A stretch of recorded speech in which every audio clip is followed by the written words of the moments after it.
আজি আমি বহুত ইম্পৰ্টেণ্ট টপিক এটা পঢ়িম। এইটো হৈছে ব'ৰ্ছ মডেল অফ এটম। ইয়াৰ আগতে আমি ৰাদাৰফৰ্ডৰ মডেলটো পঢ়িলোঁ। After Rutherford's model the most important atomic model is this.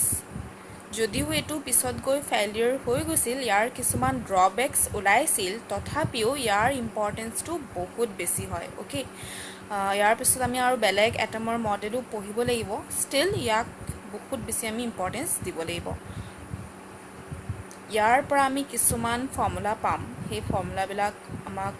পিছত দৰকাৰ হৈ থাকিব। আৰু তোমালোকৰ যিবোৰ কম্পিটিটিভ এক্সাম হয়, তাত ব'ৰ্ছৰ মডেলৰ পৰা ইয়াৰ মানে যিবিলাক ফৰ্মুলা আছে তাৰ পৰা প্ৰায়ে কুৱেশ্যন সোধে। অলম'ষ্ট এভৰি ইয়েৰ ইয়াৰ পৰা কুৱেশ্যন আহে। অ'কে, গতিকে এইটো অকণমান ভালকৈ মন দিবা চবেই আৰু বুজিবলৈ ট্ৰাই কৰিবা। Now this model was given by Niels Bohr in 1913 and this was based on the line spectrum of hydrogen atom. এতিয়া এই বস্তুটো আগৰ ক্লাছত আমি অকণমান ডিছকাছ কৰিছিলোঁ যে হাইড্ৰজেন এটমৰ এমিশ্যন স্পেক্ট্ৰামটো কেনেকুৱা হয়, যাক লাইন স্পেক্ট্ৰাম বুলি কোৱা হয়। কিছুমান লাইনছ আমি দেখিছিলোঁ, অকণমান মই মনত পেলাই দিছোঁ। ইয়াত ডায়েগ্ৰামটো চাই লোৱা। এইবিলাক আছিল ডিফাৰেণ্ট লেভেল, যিবিলাক লেভেললৈ এটম এটা যাব পাৰে এক্সাইটেশ্যন হোৱাৰ পিছত। ছেকেণ্ড লেভেললৈ গৈ আকৌ ঘূৰি আহিব পাৰে, ঘূৰি আহোঁতে ৰেডিয়েশ্যন এমিট কৰিব, আৰু সেই ৰেডিয়েশ্যনটো যেতিয়া ৰেকৰ্ড কৰা হ'ব তেতিয়া আমি এটা স্পেক্ট্ৰাম পাম, লাইন এডাল পাম।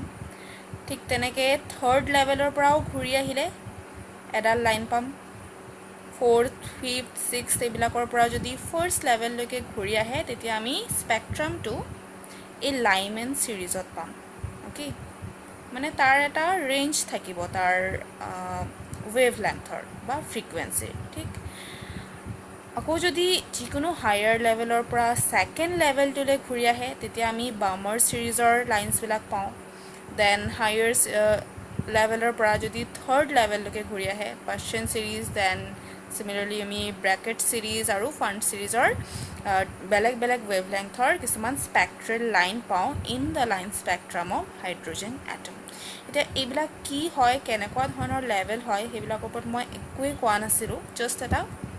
ৰাফ এটা আইডিয়া দিছিলোঁ। এতিয়া আজি ব'ৰ্ছ মডেলটো পঢ়িলেই আমি এই গোটেই বস্তুটো আমাৰ ক্লিয়াৰ হৈ যাব। অ'কে, তেতিয়াহে হাইড্ৰজেন স্পেক্ট্ৰামটো, ইয়াৰ স্পেক্ট্ৰামটো ভালকৈ বুজি পাবা। এতিয়া এই বস্তুটো নেল ব'ৰে ভালকৈ এনালাইচিছ কৰি তেওঁ এটা মডেল আগবঢ়াইছিল এটমৰ। তেওঁৰ মডেলটোত তেওঁ কৈছিলে যে এটম এটাত নিউক্লিয়াছটো থাকিব। নিউক্লিয়াছটোতো অলৰেডি ৰাদাৰফৰ্ডে ডিছকভাৰ কৰিছিলেই, আৰু এই নিউক্লিয়াছৰ চাৰিওফালে ইলেক্ট্ৰনছবিলাক ৰিভল্ভ কৰিব। সেই ছেইম থিং ৰাদাৰফৰ্ডেও কৈছিল, কিন্তু ব'ৰে তেওঁৰ যিটো থিয়ৰী তেওঁ দিলে, সেই থিয়ৰীটোত এটা ডিফাৰেণ্ট কথা ক'লে যে ইলেক্ট্ৰনছবিলাক কিছুমান ফিক্সড পাথতহে ঘূৰিব পাৰে। অ'কে, ফিক্সড, ইয়াৰ পাথটো ফিক্সড হ'ব। There are certain fixed circular paths around the nucleus. ঠিক আছে, এতিয়া ইয়াতে ধৰা এটা ফিক্সড চাৰ্কুলাৰ পাথ, মই গোটেইটো ড্ৰ নাই কৰা, তোমালোকে নিজে বুজিবা যে এইটো এনেকৈ চাৰ্কুলাৰ হৈ আছে। এটা ফিক্সড চাৰ্কুলাৰ পাথ ইয়াত এটা আছে ধৰি লৈছোঁ, বা সেই ফিক্সড চাৰ্কুলাৰ পাথ এটা ইয়াতো হ'ব পাৰে, দেন এনেকৈ থাকিব পাৰে। এনেকৈ ইয়াত infinite number of circular path হ'ব পাৰে ইলেক্ট্ৰনৰ কাৰণে। অ'কে, ইনফাইনাইট নাম্বাৰ মানে বহুত হ'ব, মই বহুত ইয়াত ড্ৰ কৰি দেখাব পাৰোঁ। ফিক্সড হ'ব মানে ইলেক্ট্ৰনটো, এতিয়া এটা ইম্পৰ্টেণ্ট পইণ্ট আছে ব'ৰ্ছ মডেলৰ, যে ব'ৰ্ছ মডেলটো অনলি যিবিলাক এটমত এটা ইলেক্ট্ৰন আছে। অ'কে, ওৱান ইলেক্ট্ৰন ছিষ্টেম, যিবিলাক এটমত অকল এটা ইলেক্ট্ৰন আছে সেই এটমৰ কাৰণেহে এই মডেলটো দিয়া হৈছিল। ব'ৰে অকল ওৱান ইলেক্ট্ৰন ছিষ্টেম এটমৰ কাৰণেহে, এনেকুৱা ছিষ্টেমৰ কাৰণেহে নিজৰ এটমিক মডেলটো দিছিলে তাৰমানে তেওঁটো ফাৰ্ষ্ট এনালাইসিস এই হাইড্ৰোজেন এটমৰ স্পেক্ট্ৰামৰহে কৰিছিলে কাৰণ এইটো বহুতেই সিম্পল আছিল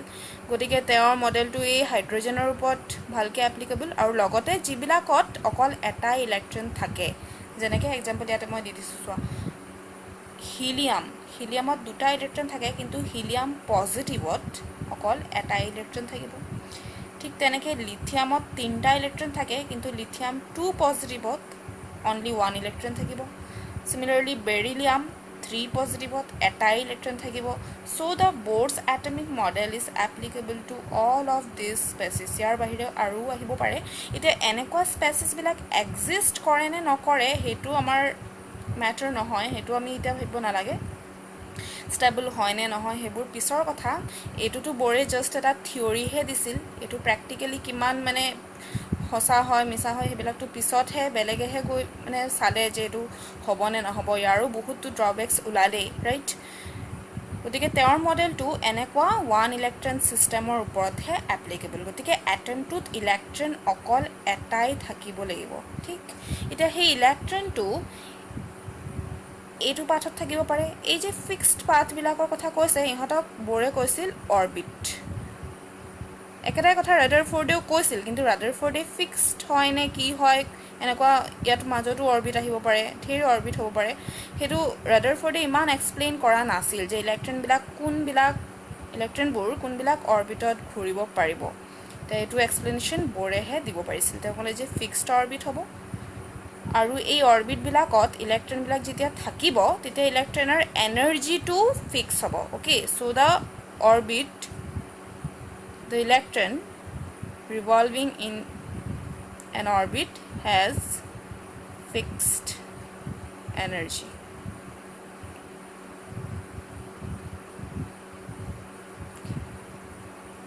Orbit bilak fix howa mane ite soa eitu nucleus hoy nucleusor pora electron to jodi yar ase ei distance to yak radius buli ami dhoribo paru yak radius buli koa hoy যদি ইলেক্ট্ৰনটো ইয়াত থাকে নিউক্লিয়াছৰ পৰা ইয়ালৈকে ডিসটেন্সটো এটো ৰেডিয়াস হ'ব তাৰ মানে এই অৰবিটটোৰ ৰেডিয়াস ইমান এটো অৰবিটৰ ৰেডিয়াস ইমান হ'ব গতিকে হে অৰবিট বিলাকৰ ফিক্স ৰেডিয়াসও থাকিব ওকে ফাৰ্স্ট পইণ্টটো এটো বুজি পাইছা যে ইলেক্ট্ৰনছ বিলাক কিছুমান সাৰ্কুলাৰ পাথত ঘূৰিব কিন্তু হে অৰবিট বিলাকৰ ফিক্সড এনাৰ্জিও থাকিব আৰু লগতে ফিক্সড ৰেডিয়াসও থাকিব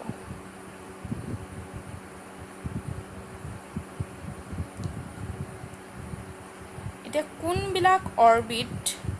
ইলেক্ট্ৰন এটাই ল'ব পাৰে হেতু এটা পইণ্ট আছে বৰে কৈছিল যে অৰবিট এটাত যেতিয়া ইলেক্ট্ৰনটো ঘূৰিব তেতিয়া তাৰ অ্যাঙ্গুলাৰ মোমেন্টাম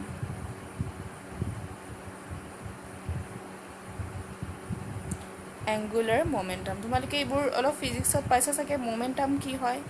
বস্তুটা যেতিয়া মুভ কৰে তেতিয়া তাৰ মোমেন্টাম এটা আহে মোমেন্টামৰ ফৰ্মুলাটো আছে মাস ইনটু ভেলোসিটি ৰাইট আৰু যেতিয়া বস্তুটো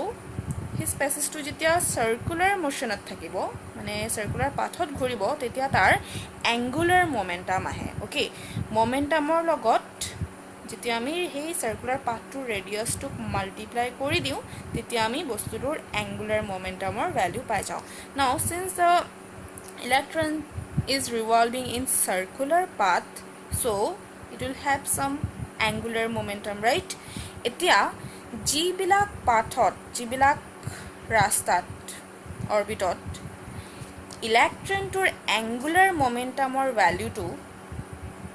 iman a value tor integral multiple hobo integral multiple mane hoy ar homan hobo নহলে ইয়াৰ ডাবল হ'ব এটো এটা কনস্ট্যান্ট ওকে ইয়াত দেখিছা h2 এই h2 প্লাংকস কনস্ট্যান্টটো যে হেই একেই হয় তাৰ মানে এটো থিওৰিটোৰ প্লাংকৰ কোৱান্টাম থিওৰিৰ লগত ৰিলেচন আছে ওকে বৰে তেনেকে হে মানে প্লাংকৰ কোৱান্টাম থিওৰিৰো হেল্প লৈছে ইয়াত সো h/2 পাই সমান হ'ব লাগিব অ্যাঙ্গুলাৰ মোমেন্টামটো ইলেক্ট্ৰনৰ বা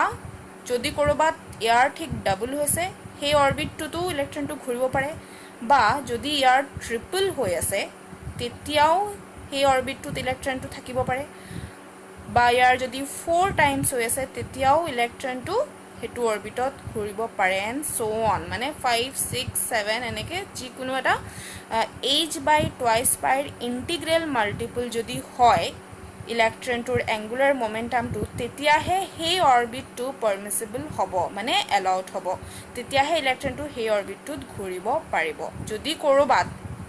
এতিয়া চোৱা এইটো মই এটা অৰবিট ড্ৰ কৰিছোঁ মই ধৰিছোঁ যে এই অৰবিটটোত ইলেক্ট্ৰনটোৰ এংগুলাৰ মোমেণ্টাম ইমান h/2 so this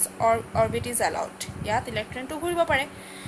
ঠিক তেনেকৈ তাৰ যিটো নেক্সট অৰবিট আছে এইটো যে মই ড্ৰ কৰিলোঁ ইয়াত এজিউম কৰিছোঁ যে ইয়াত ইলেক্ট্ৰনটো যেতিয়া ইয়াত ঘূৰিব তেতিয়া তাৰ এংগুলাৰ মোমেণ্টামটো ইমান হ'ব চ' ই ইয়াত ঘূৰিব পাৰে কিন্তু in between this two orbit এতিয়া ইলেক্ট্ৰনটো ইয়াত থাকিব নোৱাৰে বা ই ইয়াত এনেকৈ ঘূৰিব নোৱাৰে বুজি পাইছানে কাৰণ ইন বিটুইনটো এইটো h/2 ইণ্টিগ্ৰেল মাল্টিপল নহ'ব বুজি পালা ঠিক তেনেকৈ ই ইয়াত থাকিব পাৰিব বা ইয়াৰ পিছত নেক্সট ই ক'লৈ যাব পাৰিব ইয়াতো থাকিব পাৰে এইটো অৰবিটতো থাকিব পাৰে কিন্তু এই দুটাৰ মাজৰ যিবিলাক স্পেচ আছে তাত ইলেক্ট্ৰনটো থাকিব নোৱাৰিব কাৰণ এই কণ্ডিশ্যনটো ছেটিছফাই নাই হোৱা একৰ্ডিং টু ব'ৰ এইটো এটা কণ্ডিশ্যন বুজি পাইছা ইলেক্ট্ৰনটো ক'ত থাকিব কোনবিলাক অৰবিট তাৰ কাৰণে এলাউড হ'ব মই কৈ দিছিলোঁ প্ৰথমতেই যে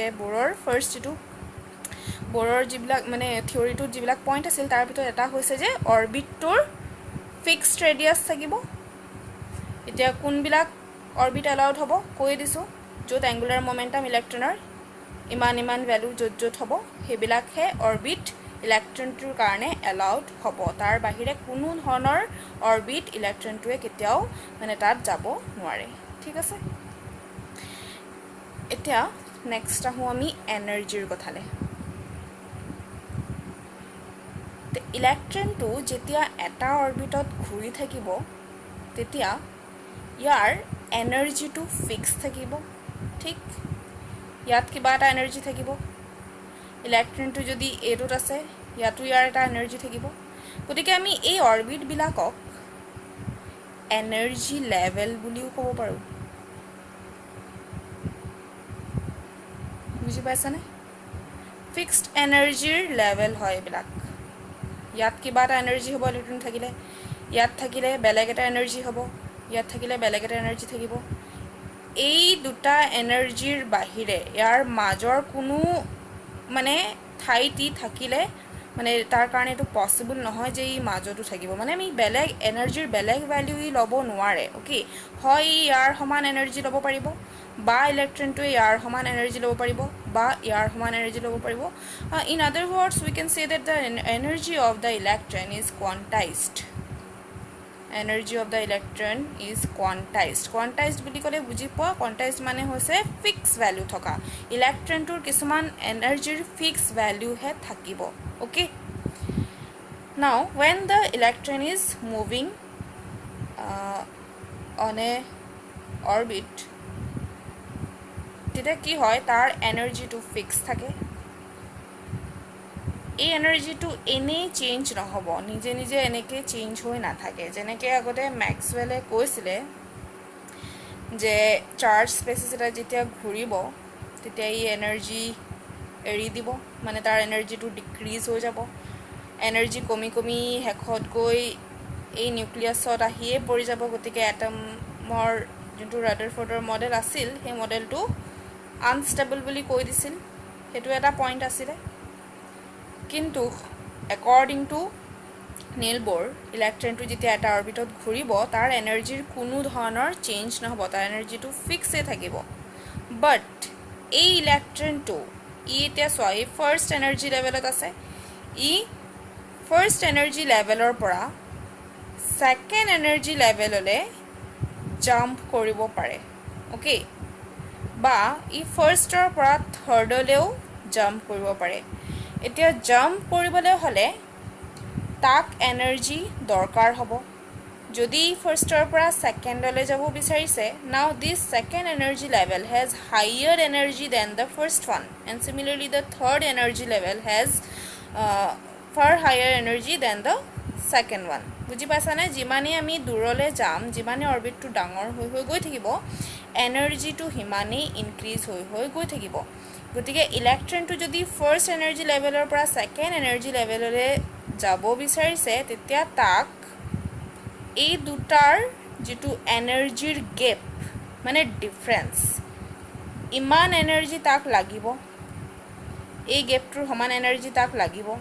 গতিকে তাক সেই ইলেক্ট্ৰনটোক ৰেডিয়েশ্যন দিব লাগিব মানে এনাৰ্জি প্ৰভাইড এনাৰ্জিটো যেনেকৈ হ'লেও তাক থাৰ্মেলি বা ইলেক্ট্ৰিকেলি বা এনেকৈ লাইট দি পেলাই তাক এনাৰ্জিত যদি ইমান এমাউণ্ট যদি তাক প্ৰভাইড কৰা হয় তেতিয়া এই ফাৰ্ষ্ট লেভেলৰ পৰা সেকেন্ড লেভেললৈ যাব পাৰিব ধৰিব পাৰিছা বস্তুটো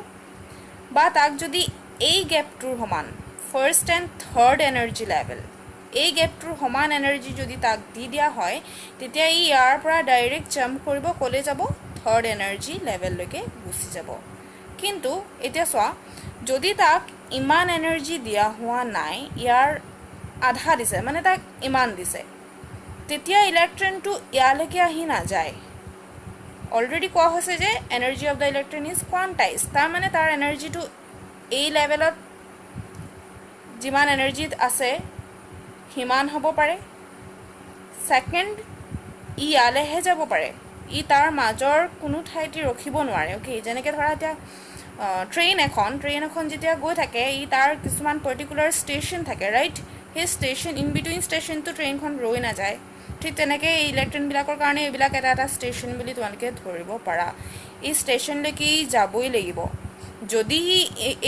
এইটো গেপৰ সমান এনাৰ্জি পাইছে তেতিয়াহে জাম্প কৰিব যদি ইয়াতকৈ অলপ কম পালে তেতিয়া বোলে আমি অলপ দূৰ যাওঁ সেইটো ইয়াৰ কাৰণে পচিবল নহয় সেইটো ফৰবিডেন ওকে অকণমান এনাৰ্জি পালোঁ বোলে মই আধা দূৰহে যাম আধা দূৰ পিছত গুচি যাম সেইটো নহ'ব ইমান গোটেই এনাৰ্জিটো পালেহে ডাইৰেক্ট সেকেন্ড লেভেললৈকে যাব আদাৰৱাইজ লৰচৰ নকৰিব নিজৰ জেগাতেই থাকিব ঠিক তেনেকৈ যদি এই গেপটোৰ সমান এনাৰ্জি পাই যায় তেতিয়া ফাৰ্ষ্ট লেভেলৰ পৰা ডাইৰেক্ট জাম্প কৰিব ইনটু থাৰ্ড লেভেল যদি ইয়াতকৈ অলপ কম পাইছে তেতিয়া জাম্প নকৰিব বুজি পাইছা কথাটো গতিকে যেতিয়া ইলেক্ট্ৰন লোৱাৰ লেভেলৰ পৰা হায়াৰ লেভেললৈ যাব তেতিয়া এনাৰ্জিৰ এবজৰ্ব কৰিব লাগিব মানে এনাৰ্জিৰ এবজৰ্পশ্যন হ'ব in the form of radiation তাক ৰেডিয়েশ্যন এটা প্ৰভাইড কৰিব লাগিব উইথ সাফিচিয়েণ্ট এনাৰ্জিৰ নহ'লে কিন্তু জাম্প নকৰিব ওকে আৰু এতিয়া হায়াৰ লেভেললৈ যোৱাৰ পিছত যাক এক্সাইটেড ষ্টেট বুলি কোৱা হয় ইলেক্ট্ৰনটো হায়াৰ লেভেললৈ যোৱা মানে এটমটো এক্সাইটেড ষ্টেটলৈ আহি যোৱা ওকে এই ফাৰ্ষ্ট লেভেলত থাকিলে গ্ৰাউণ্ড ষ্টেটত থকা বুলি কয় সেই হায়াৰ লেভেলৰ পৰা আকৌ লোৱাৰ লেভেললৈ গুচি আহিব এতিয়া গুচি আহোঁতে হায়াৰ লেভেলৰ পৰা যেতিয়া লোৱাৰ লেভেললৈ গুচি আহিব তেতিয়াও এই এমাউণ্ট অফ এনাৰ্জি এৰি দিব লাগিব যেনেকৈ ইয়াৰ পৰা ইয়ালৈ যাওঁতে এনাৰ্জি লৈছিল হায়াৰ লেভেলৰ পৰা লোৱাৰ লেভেললৈ আহোঁতে সেম এমাউণ্ট অফ এনাৰ্জি কি কৰিব এৰি দিব আৰু কেনেকৈ এৰিব in the form of again radiation এটা ৰেডিয়েশ্যন এমিট কৰিব ঠিক আৰু সেই ৰেডিয়েশ্যনৰ এনাৰ্জিটো এই গেপটোৰ সমানে হ'ব বা যদি থাৰ্ড লেভেলৰ পৰা ফাৰ্ষ্ট লেভেললৈ আহিছে তেতিয়া এই গেপটোৰ সমান এনাৰ্জিৰ এটা ৰেডিয়েশ্যনই এমিট কৰিব আৰু এইবিলাকে যেতিয়া ৰেকৰ্ড কৰা হ'ব তেতিয়া আমি এটা স্পেক্ট্ৰাম পাম এতিয়া বুজি পাইছানে হাইড্ৰজেন স্পেক্ট্ৰামটো কেনেকৈ পোৱা হৈছিল এতিয়া এই লাইমেন ছিৰিজৰ যিমান লাইন্স আহিব সেইবোৰ এনেকুৱা সেকেন্ড এইবিলাক যে মই এনৰ ভেলু ইয়াত লিখিছিলোঁ এইবিলাক একচুৱেলি কি বুজাইছে এনাৰ্জি লেভেলক বুজাইছে ঠিক সেকেন্ড এনাৰ্জি লেভেলৰ পৰা ফাৰ্ষ্টলৈ আহিলে বা থাৰ্ড বা ফ'ৰ্থ বা ফিফ্থ এনেকৈ যদি ইলেক্ট্ৰনটো এইবিলাক ইলেক্ট্ৰনৰ ট্ৰেনজিশ্যনহে হয় এতিয়া বুজি পাইছা তোমালোকে ব'ৰ্ছ এটমিক মডেলৰ পৰা ইলেক্ট্ৰনটো যেতিয়া থাৰ্ডৰ পৰা আহিব বা ফ'ৰ্থৰ পৰা যেতিয়া ফাৰ্ষ্টলৈ আহিব তেতিয়া এনাৰ্জি কি কৰিব এমিট কৰিব কিবা এটা পাৰ্টিকুলাৰ এনাৰ্জিয়েতো এমিট কৰিব যিকোনো ভেলুটো এমিট কৰিব নোৱাৰে এনাৰ্জি কণ্টিনিউৱাছলি এমিটটো কৰিব নোৱাৰে এটা ফিক্স ভেলুৱে এমিট কৰিব গতিকে লাইন্সবিলাক যে আমি পাম সেই লাইন্সবিলাকো এটা পাৰ্টিকুলাৰ পজিশ্যন এটা ফিক্স পজিশ্যনতে পাম যিকোনো ৱেভ লেংথৰ আমি লাইন্স নাপাওঁ ৰেডিয়েশ্যনবিলাকৰ কিছুমান ৱেভ লেংথৰ কিছুমান ফিক্সড ভেলুৱে থাকিব that value is dependent on the energy gap okay কোৰ পৰা কোলৈকে হৈছে ট্ৰানজিশনটো তাৰ ওপৰতে এই যে ৰেডিয়েশনটো ওলাব এই ৰেডিয়েশনটোৰ ৱেভ লেংথটো বা ফ্ৰিকুৱেন্সিটো ডিপেন্ড কৰিব এটো বস্তুটো বুজি পাইছা ঠিক আছে এতিয়া বোৰৰ মডেলটোৰ যেটো থিওৰি আছিল নীল বোৰৰ তাৰ পস্টুলেটস বিলাক মই ইয়াতে লিখি দিছো তোমালোকে এইবিলাক নোট কৰি লবা অলৰেডি মই এক্সপ্লেইন কৰি দিছো আকৌ এবাৰ কৈ দিছো চোৱা first an electron moves in circular paths with fixed radius and fixed energy which are called orbits etu already discuss korisu je electron eta kisuman fixed radius aru fixed energy pathot he ghuribo aru hei path bilakok koa hoy orbit thik secondly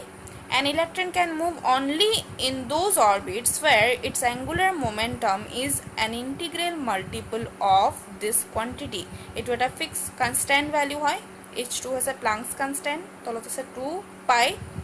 etu discuss korisu je electron tur angular momentum or value to konoba eta orbitot yar homan hobo lagibo n into h by twice pi yar integral multiple mane ki yar double by yar triple by yar 4 times ba 5 times enaka gotike yak generally me enake represent koribo paru n likhi disu n or thait 1 hobo pare mane yar homan hobo ba yar dugun hobo n or thait 2 hole first level tut h by twice pi hobo second orbit tut 2h by twice pi third tut 3h by twice pi বুজি পাইছা গতিকে এই n টো কাক বুজাইছে বুলি ভাবা n টো নাম্বার অফ এনার্জি লেভেল বা অরবিটকে বুজাইছে এই শেল বিলাক যে অরবিট বিলাক তারেই নাম্বারক বুজাইছে n equal to 1 হোৱা মানে কি ফাৰ্স্ট অৰবিট বা first energy level n equal to 2 হোৱা মানে সেকেন্ড এনাৰ্জি লেভেল বুজি পাইছা n অৰ সিগনিফিকেন্স টো ঠিক আছে thirdly মই এনাৰ্জিৰ কথা কৈছিলো যে ইলেক্ট্ৰনটো যেতিয়া এটা অৰবিটত ঘূৰিব তেতিয়া তাৰ এনাৰ্জিটো টাইমৰ লগে লগে চেঞ্জ নহব ওকে আগতে যেনেকৈ ভাবা হৈছিল ৰেদাৰফোৰ্ডে যেতিয়া মডেল দিছিল তেতিয়া কোৱা হৈছিল যে ইলেক্ট্ৰন এটা যেতিয়া ঘূৰি থাকে নিউক্লিয়াছৰ চাৰিওফালে তেতিয়া ইলেক্ট্ৰনটোৱে এনাৰ্জি লস কৰিব কৰি হেখত গৈ সেই নিউক্লিয়াছতে গৈ পৰি যাবগে গতিকে এটমটো ষ্টেবল নহব কিন্তু এটো ইয়াত এপ্লিকেবল নহয় এই কনসেপ্টটো বোৰে কলে যে ইলেক্ট্ৰনটো যেতিয়া এটা লেভেলত এটা এনাৰ্জি লেভেলত ঘূৰি থাকিব তাৰ এটা ফিক্স এনাৰ্জি থাকিবই হেতু চেঞ্জ নহব চেঞ্জ হ'ব যেতিয়া ই ৰেডিয়েশন এবজৰ্ব কৰিব বা এমিট কৰিব যদি লোৱাৰৰ পৰা হায়াৰলে যায় আচ্ছা ইয়াত কি লিখিছো but it can jump to higher or lower orbit ঠিক আছে ইলেক্ট্ৰনটো হায়াৰ অৰবিটলৈ জাম্প কৰিব পাৰে কেনেকৈ কৰিব বাই এবজর্পশন অফ light radiation মানে energy radiation is a form of energy এই energy যদি পায় যায় এটা sufficient amount higher energy level লৈ যাব পাৰে আৰু যদি energy emit কৰে তেতিয়া এই lower orbit লৈ গুছি যাব পাৰে বা lower energy level লৈ গুছি যাব পাৰে এটা transition possible হয় যদি হে sufficient energy radiation ই পায় যদি sufficient energy radiation না পায় তেতিয়া এনেকুৱা ট্ৰানজিশনও ইয়াৰ কাৰণে পসিবল নহব ঠিক আছে and then the energy of the absorbed or emitted radiation is given by delta E equal to h nu acha এই বস্তুটো চাই লোৱা ইয়াত বুজাই দিছো এটো নিউক্লিয়াস এটো ফার্স্ট এনার্জি লেভেল মানে first orbit here n is equal to 1 okay then second orbit second energy level n equal to 2 then third loke draw korisu equal to 3 it is suppose electron 2 yar asil yar pra yale gol yale ahile mane ki koile jump koile to the second energy level by absorbing light and energy radiation i lole লৈ ই ইয়ালে jump কৰিলে ই ইমানে energy লৈছিল তেতিয়া হেই যাব পাৰিব তা মানে এই যে ৰেডিয়েশনটো দিয়া হৈছে তাৰ এনাৰ্জিটো এই গ্যাপটোৰে সমান হ'ব বুজি পাইছানে ইয়াতে কি কৈছে the energy of the absorbed radiation is given by delta E যদি absorb কৰিছে তেতিয়াও delta E ৰে বুজোৱা হ'ব আৰু emit কৰিলেও ৰেডিয়েশ্যনটোৰ এনাৰ্জিটো ডেল্টা ইৰে বুজোৱা হ'ব এতিয়া এই এবজৰ্ব ৰেডিয়েশ্যনটোৰ এনাৰ্জিটো কিমান বুলি সুধিলে কিমান হ'ব এই লেভেলটোৰ এনাৰ্জি মাইনাছ এই লেভেলটোৰ energy okay delta E mean delta E is equal to E2 minus E1 যদি ফাৰ্ষ্ট লেভেলৰ পৰা ছেকেণ্ড লেভেললৈ হৈছে ছেকেণ্ড লেভেলৰ এনাৰ্জি মাইনাছ ফাৰ্ষ্ট লেভেলৰ এনাৰ্জি মানে এই গেপটো difference in the energies of the two levels is the energy of the radiation absorbed ঠিক আৰু তোমালোকে প্লাংকছ থিয়ৰীৰ পৰা জানাই যে energy is related to the frequency by this relation H nu ইয়াৰ যদি আমাক ফ্ৰিকুৱেঞ্চিটো জানিব লাগে ইয়াৰ যদি আমি এনাৰ্জিটো জানো এনাৰ্জিটো আমি এইটো গেপটোৰ পৰা উলিয়াবই পাৰিম so' that energy is equal to H nu again যদি এমিশ্যন হৈছে ইয়াত চোৱা ছাপ'জ ই থাৰ্ড লেভেলৰ পৰা ফাৰ্ষ্ট লেভেললৈ আহি গৈছে তেতিয়া ই ইমান এনাৰ্জি এই গেপটোৰ সমান এনাৰ্জি এৰি দিব লাগিব কেনেকৈ এৰিব এগেইন ই এটা ৰেডিয়েশ্যন এমিট কৰিব ঠিক এতিয়া এই ৰেডিয়েশ্যনটোৰ এনাৰ্জি কিমান হ'ব এইটো লেভেলৰ এনাৰ্জি মাইনাছ এইটো লেভেলৰ এনাৰ্জি ইয়াত যদি মই 2 আৰু 1 লিখিছোঁ ইয়াৰ পৰা বুজিবা যে final energy level minus initial energy level য'ৰ পৰা য'লৈকে হৈ আছে সেই তাৰ দুটাৰ ডিফাৰেঞ্চটোৱে ডেল্টা ই হ'ব ওকে ইয়াৰ পৰা এইটো মাইনাছ কৰি দিব লাগিব তেতিয়া আমি ৰেডিয়েশ্যনটোৰ এনাৰ্জি পাই যাম মানে আমি ডেল্টা ই পাই যাম আৰু ইয়াৰ এনাৰ্জিটো ফ্ৰিকুৱেঞ্চিৰ লগত এগেইন এনেকৈ ৰিলেটেড হ'ব delta E is equal to H new গতিকে আমি ফ্ৰিকুৱেঞ্চিটো জানিম ইয়াৰ পৰা ফ্ৰিকুৱেঞ্চি কেনেকৈ উলিয়াম ডেল্টা ই বাই এইচ আৰু যদি আমাক লেমডা লাগে তেতিয়াও আমি উলিয়াব পাৰোঁ এইচ চি বাই লেমডা এইবোৰ ফৰ্মুলা তোমালোকে জানাই নিজে উলিয়াব পাৰিবা এমিটেড ৰেডিয়েশ্যনটোৰ ফ্ৰিকুৱেঞ্চি লাগিলে এইটো ফৰ্মুলা আৰু যদি তাৰ লেমডা লাগে তেতিয়া এইটো ফৰ্মুলা ইউজ কৰি এনাৰ্জি ডিফাৰেঞ্চ জানিব লাগিব সেই তাৰ লেমডাটো আমি কেলকুলেট কৰিব পাৰিম ওকে ইয়ালৈকে ক্লিয়াৰ কৰিব লাগিব ফাৰ্ষ্ট যদি ইয়ালৈকে ক্লিয়াৰ হৈ যায় তেতিয়া নেক্সট ভিডিঅ'টোত কমপ্লিট থিয়ৰিটো আৰু ভালকৈ বুজি পাবা আৰু কিছুমান ইম্পৰ্টেণ্ট ফৰ্মুলা মই কৈছোঁ যে ফৰ্মুলাবিলাকৰ পৰাহে মেইনলি তোমালোকৰ পিছত যিবিলাক ইম্পৰ্টেণ্ট এক্সামত এপিয়াৰ হ'বা সেই এক্সামবিলাকত সেই ফৰ্মুলাৰ পৰাই কুৱেশ্যন আহে গতিকে ফৰ্মুলাবিলাক আমি ভালকৈ ডিছকাছ কৰিব লাগিব আৰু তাৰ পৰা নিউমেৰিকেল ছল্ভ কৰিব লাগিব চ' নেক্সট ক্লাছত আমি সেইবোৰ চাম এতিয়ালৈকে তোমালোকে এইটো ভালকৈ ৰিপিটেডলি চাই হ'লেও ক্লিয়াৰ কৰা বস্তুটো অ'কে